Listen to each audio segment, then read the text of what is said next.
They were meant to change the world for the better. But instead, they led to war, destruction, chaos. Gunpowder, created for celebration, became a tool of conquest. Dynamite, meant for construction, turned into a weapon of mass killing. The printing press, designed to spread knowledge, became a machine for propaganda and lies. Time and again, history has shown us the greatest inventions often come with the darkest consequences. And yet, we keep inventing because progress is unstoppable. But at what cost? This is the dark side of inventions.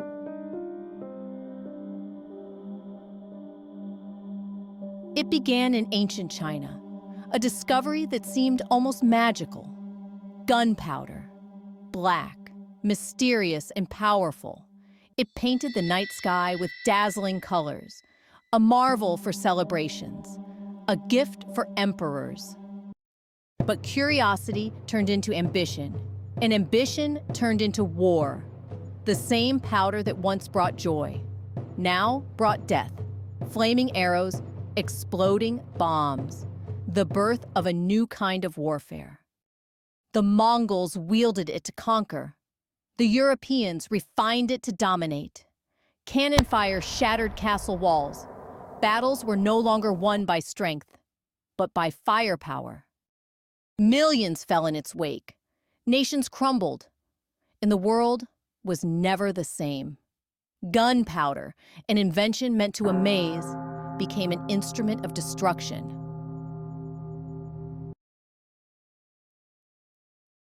In 1867, Alfred Nobel had a vision, a substance so powerful it could move mountains, reshape cities, and build a better world. But progress has a price. What was meant to build soon became the deadliest force on Earth. Dynamite found its way into war, into destruction, into terror. Nobel, horrified by what he had unleashed, spent his final years trying to change his legacy. His solution? The Nobel Prize for those who better humanity instead of destroying it. But his invention lived on, in war, in destruction, in the wrong hands. Dynamite changed history forever. In the 15th century, one machine changed the world forever. Johannes Gutenberg's printing press. A miracle of progress, or so it seemed. But power is a double-edged sword.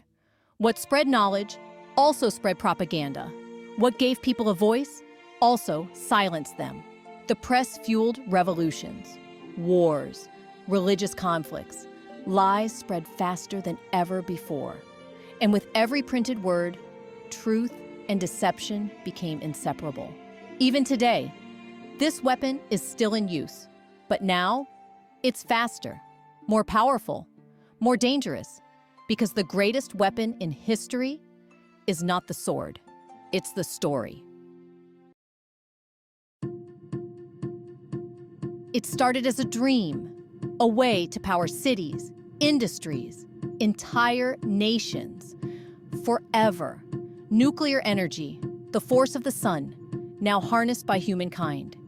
It was supposed to end energy crises, revolutionize technology, and push humanity forward. But power is a dangerous thing, and in the wrong hands, it becomes destruction. In the 1930s, scientists uncovered something unimaginable. Splitting an atom released an energy greater than anything ever seen before. What could this mean for the future? Unlimited power. A world free from energy struggles? But soon, the questions changed. What if this power wasn't used for progress, but for war? August 6th, 1945. A blinding flash, a mushroom cloud. In an instant, a city erased. 3 days later, another one. Nuclear power had shown its true face, not as a beacon of hope, but as the deadliest weapon mankind had ever created.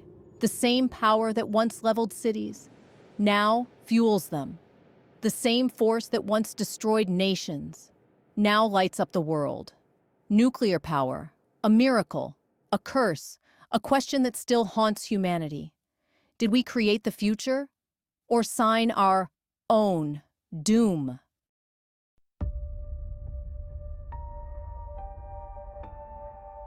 It was meant to be humanity's greatest invention, a vast network that would unite the world, a place where knowledge flowed freely, borders became meaningless, and people could communicate without barriers. At first, that dream seemed real. Information became accessible to everyone. Social media connected long-lost friends.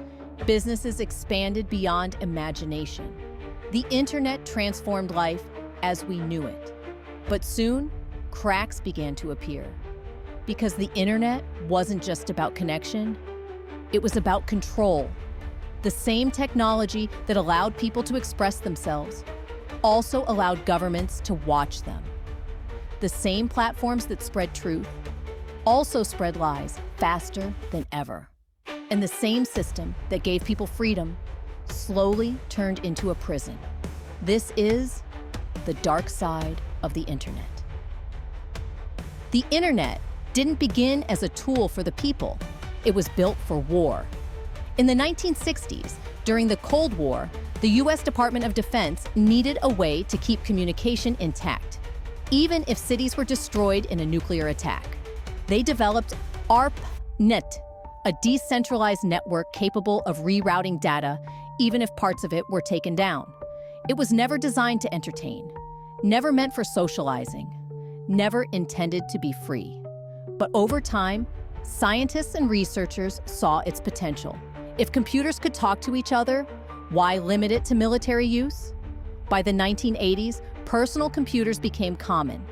And in the 1990s, the World Wide Web was born. Suddenly, anyone with a computer could access an infinite library of knowledge.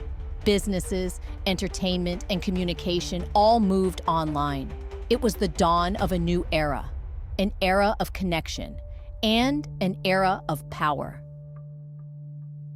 The internet gave people the ability to speak, to share, to be heard, but it also gave corporations and governments something even more valuable: data. In the early days, people didn't question why social media sites were free. They didn't wonder why search engines remembered their history. They didn't notice how advertisements were becoming eerily specific because they didn't realize they were the product. Every website visit, every like, every search, it was all being collected, stored, sold. Governments used this data to monitor citizens. Corporations used it to sell products. And hackers?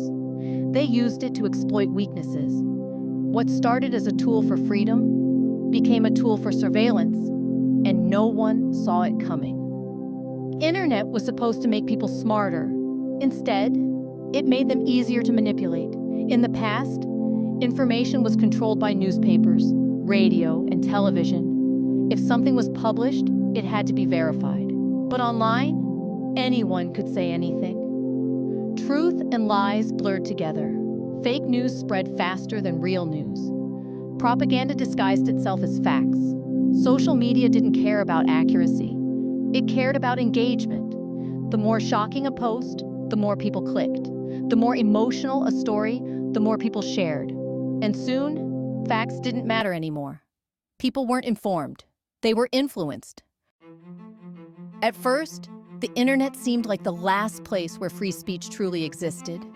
Anyone, anywhere, could speak their mind. But as governments and corporations realized its power, that illusion began to fade. Content was removed. Accounts were banned. Algorithms decided what people saw and what they didn't.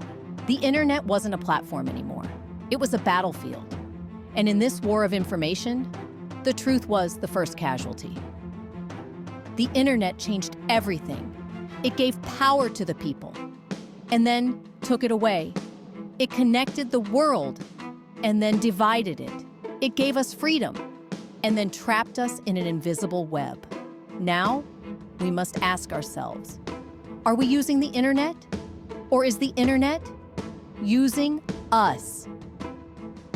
Before the internet, surveillance was manual. Governments relied on spies, wiretaps, and intercepted radio signals. But the digital age changed the game. In the 1990s, a secret project was exposed, Echelon, a global system built to intercept private emails, phone calls, and faxes. Some called it a necessary tool for national security. Others saw it as the death of privacy. And once the internet arrived, it became a goldmine for intelligence agencies. The internet was meant to set people free, but for some, freedom is dangerous. In the early 2000s, China built the Great Firewall, blocking news, social media, and anything that challenged the state. Iran and North Korea followed, sealing their people off from the outside world. But censorship wasn't just for authoritarian regimes. In 2011, during the Arab Spring, entire internet networks were shut down to silence protests. For the first time, the world saw the truth. The internet could be turned off with the push of a button. The wars of the future won't be fought with bombs or bullets. They'll be fought with code. In 2007, Estonia, one of the most digital nations, was paralyzed by a cyber attack. Banks collapsed. Media went dark. Government services shut down. It was one of the first nationwide cyber wars, and it wouldn't be the last. Then came Stuxnet, a virus so powerful it sabotaged Iran's nuclear program. Not with explosions, but with silent, invisible lines of code.